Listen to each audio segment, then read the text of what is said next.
Welcome to Zwida Media. If you're new to this channel, please subscribe. Don't forget to like, comment and share. Here's a new video for today. Enjoy.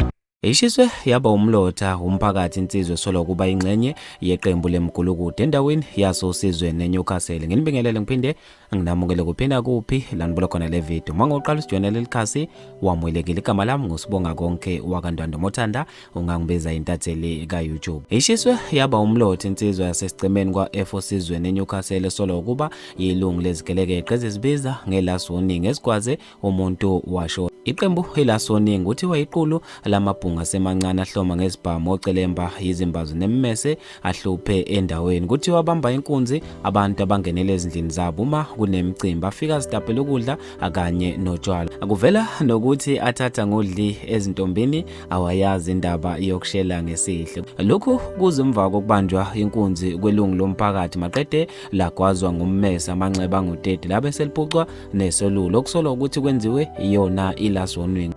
Akuthiwa umphakathi emva kwesigameko sokugwazwa komuntu obebanjwa inkunzi ucinge abasolwa ngenhlanhla wathola uyedwa ufike wamshaya akabuhlungwana waqede wamthungela ngomlilo. Okhulumela amaphoyisa kwaZulu-Natal uConstable Thenjiswa Ngcobuthe lekhona icala eliphenyayo emumva kokushiswa komuntu. Amaphoyisa aphuthume lapho abebizwe khona kushiswa umuntu ongaziwa wangqonqa waba ngumlotha. Kuthi ushiswe iqulu lamalungu omphakathi. Amaphoyisa asosizweni ayaqhubeka nophenyo ngecala lokubulala umuntu kuchaza okhulumela amaphoyisa uConstable Ngcobo.